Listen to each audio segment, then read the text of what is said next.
I took the night shift at the Cedar Falls gas station because no one else would. The pay was almost double the day rate, $18 an hour to sit behind a counter from 10 p.m. to 6 a.m. In a town of 3,000 people, that sounded like the easiest money I'd ever make. The owner, a guy named Dale, hired me over the phone. He sounded relieved, almost desperate.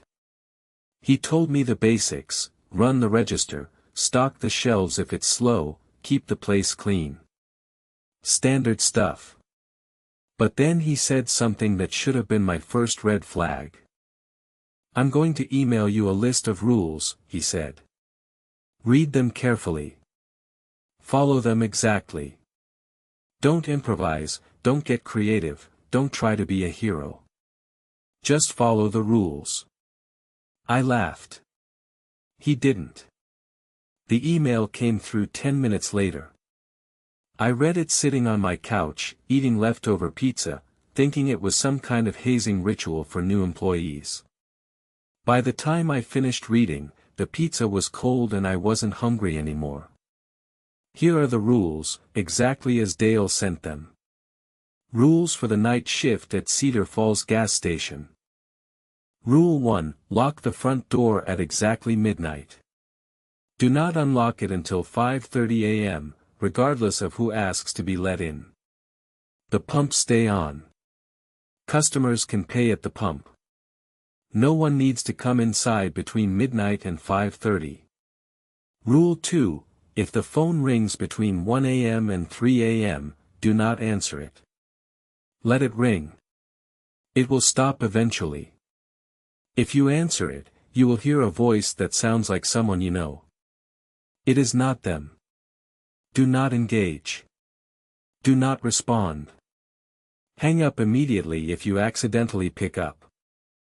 Rule 3, the bathroom at the back of the store has a window that faces the woods behind the station.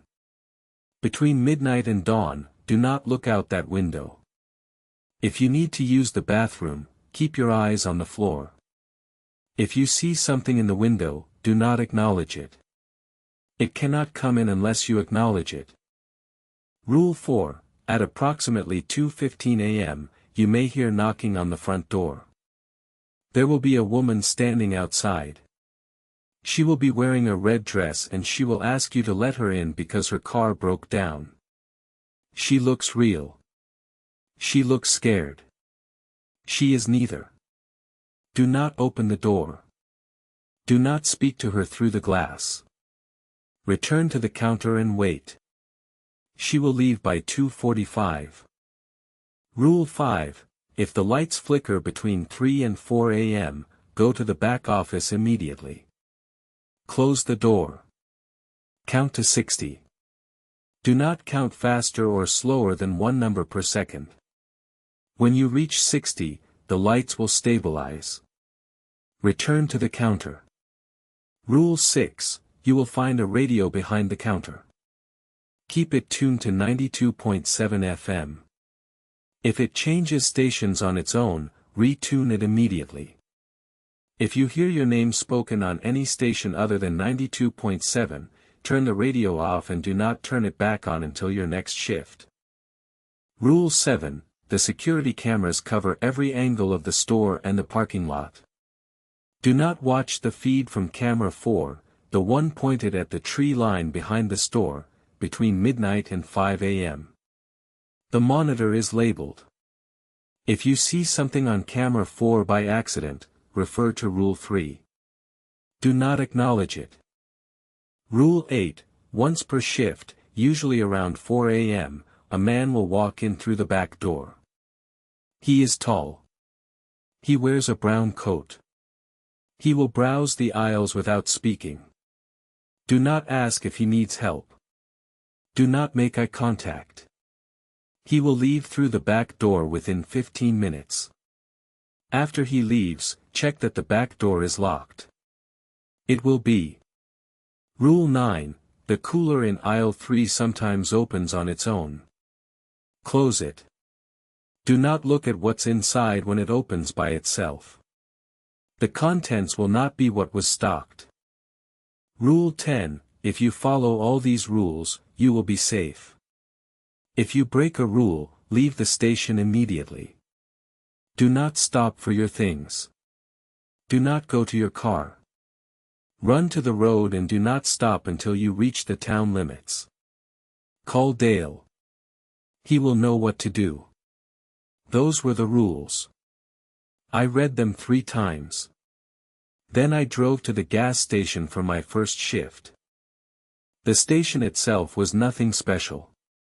A squat brick building on the edge of town, right where the road turns into highway and civilization gives way to miles of dense forest.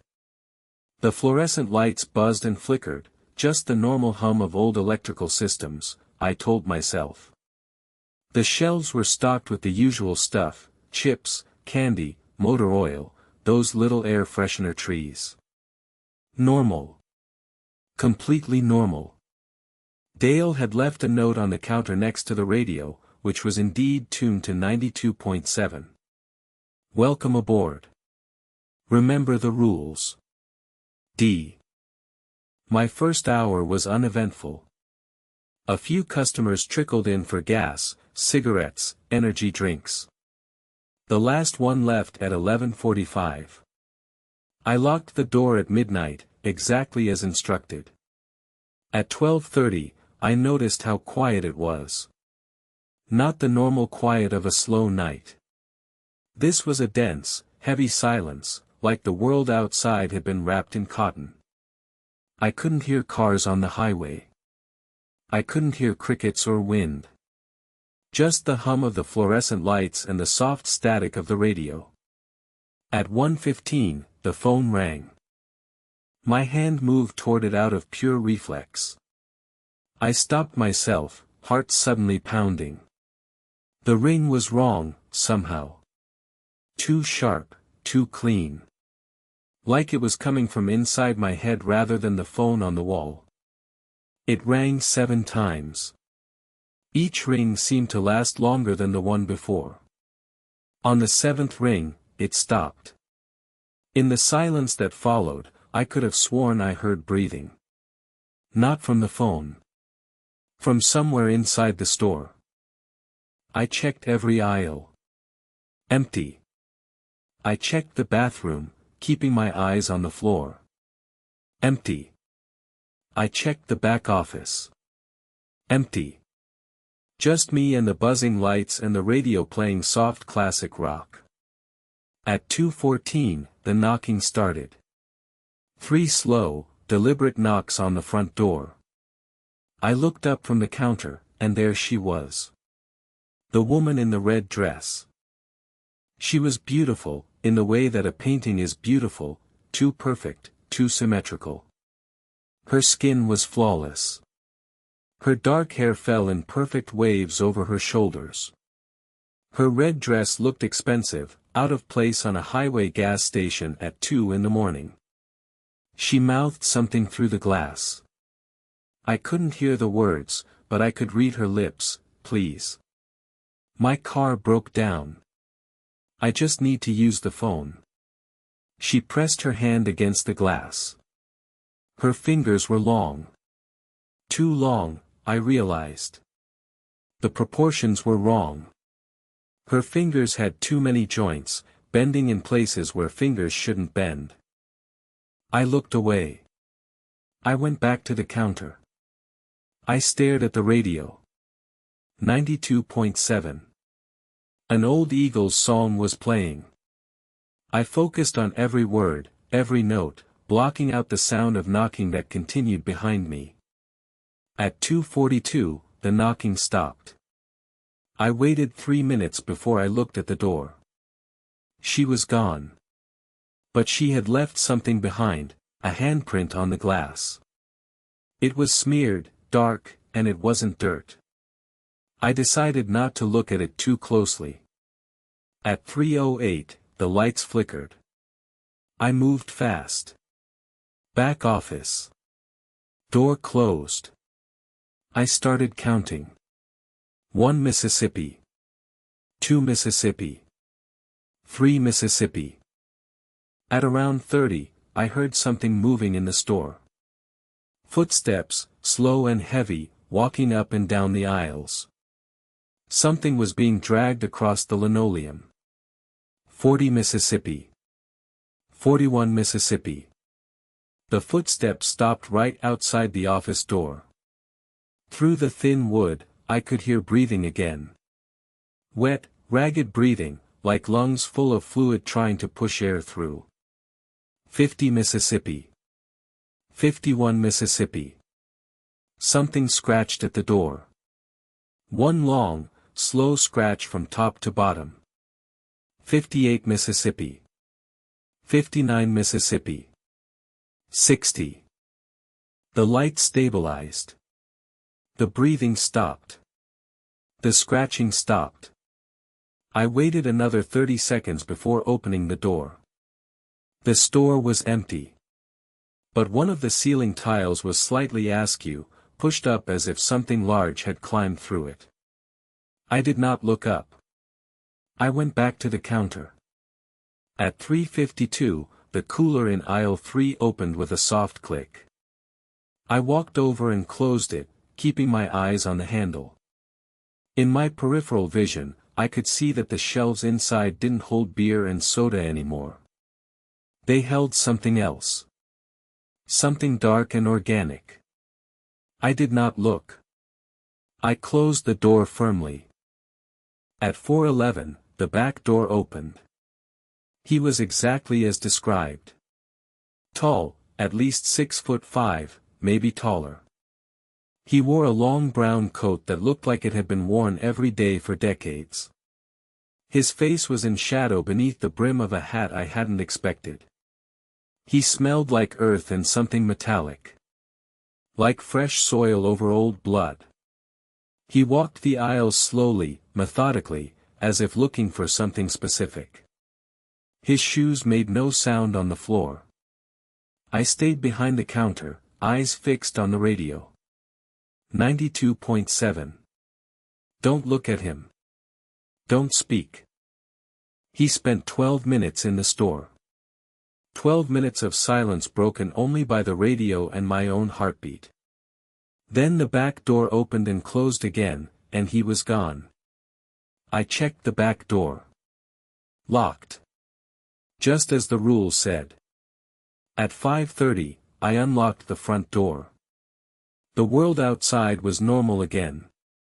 I could hear birds waking up. Cars were starting to appear on the highway. The silence had lifted. I drove home with the windows down, breathing deeply, tasting the cold morning air. I didn't think about the handprint on the glass or the ceiling tile or the cooler. I thought about $18 an hour. I went back the next night. And the night after that. I followed the rules. The rules kept me safe. But here's the thing. The thing that's making me write this now, 3 months into the job. The rules are changing. Last week, Dale sent a new email. Rule 11. If you hear music coming from the basement, do not investigate. There is no basement. I've walked every inch of that station. Dale is right. There is no basement. There is no door to a basement. There are no stairs. But last night, at 3:30 a.m., I heard music coming from beneath my feet. A piano, playing something slow and sad and beautiful. And when I looked down at the floor behind the counter, I saw something I'd never noticed before. A seam in the linoleum. Rectangular. The exact size and shape of a trapdoor. This morning, I got another email from Dale. Rule 12. If you find the trapdoor, do not tell anyone about it. I'm breaking that rule right now. Because Rule 13 arrived an hour ago. If someone has already told you about the trapdoor, it's too late. You are now part of Cedar Falls. You have always been part of Cedar Falls. Check your wallet. Your driver's license will confirm this. I checked my wallet. My driver's license says I've lived in Cedar Falls my entire life. I've never been to Cedar Falls. I applied for this job from 3 states away. I don't know what's happening. I don't know if I can leave. But if you're reading this, do me a favor. Don't take the night shift at the Cedar Falls gas station. And if you already have, follow the rules. All of them. Even the ones that haven't been written yet.